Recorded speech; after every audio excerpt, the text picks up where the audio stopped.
Hi friends, welcome back to our channel SSA screens.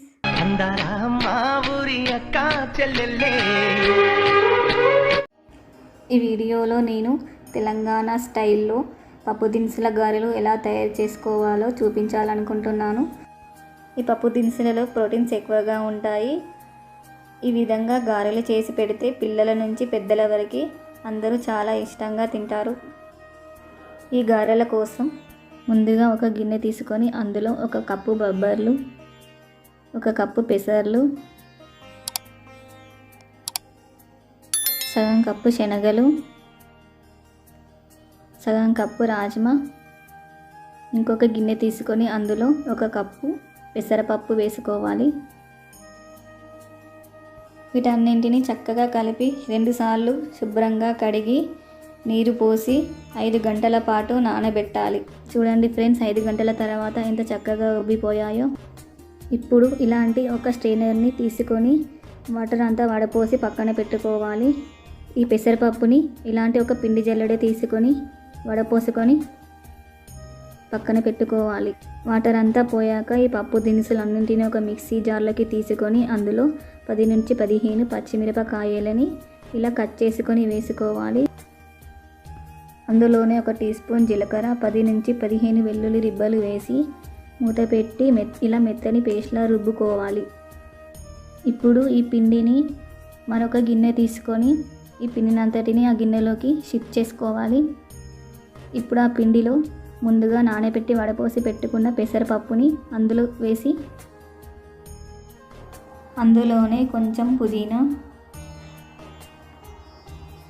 కొంచెం కొత్తిమీర, కరివేపాకు వేసి 1 టేబుల్ స్పూన్ ఉప్పు, 1 టేబుల్ స్పూన్ కారం, స్పైసీ కావాలనుకునేవారు ఇంకా వేసుకోవచ్చు.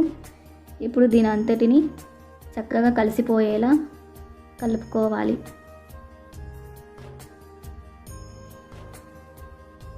ఇప్పుడు స్టవ్ ఆన్ చేసి బాండీ పెట్టుకొని డీప్ ఫ్రైకి సరిపడా ఆయిల్ వేసుకోవాలి.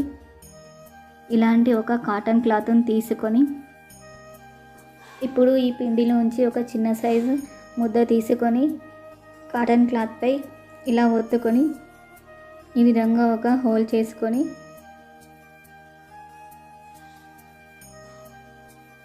నూనె వేడెక్కాక నూనెలోకి వదులుకోవాలి. ఇదే విధంగా ఇంకొక చిన్న సైజు ముద్ద తీసుకొని ఈ విధంగా ఒత్తుకొని నూనెలోకి వదులుకోవాలి. ఇలా ఒత్తుకొని నూనెలో వదులుకునే అప్పుడు స్టవ్ సిమ్లోనే పెట్టుకోవాలి. 1 నిమిషం తర్వాత ఇలా తిప్పుకోవాలి.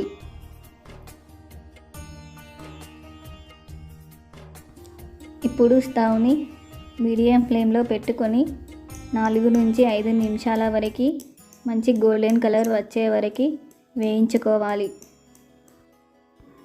ఇలా గోల్డెన్ రంగులోకి వచ్చాక ఇలాంటి ఒక స్ట్రైనర్ తీసుకొని అందులోకి వేసుకోవాలి.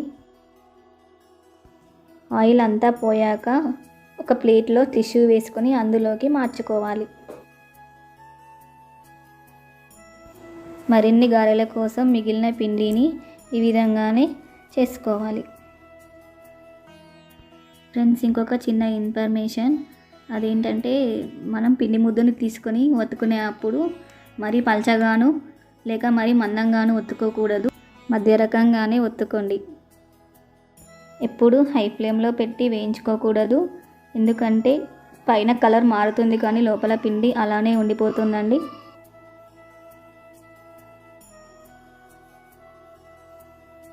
చూసారు కదా ఫ్రెండ్స్, పప్పు దినుసుల గారెలు ఎంత చక్కగా వచ్చాయో. మీరు కూడా తప్పకుండా ట్రై చేసి ఎలా వచ్చాయో మాకు కామెంట్ రూపంలో తెలియజేయండి. Thanks for watching. Bye bye.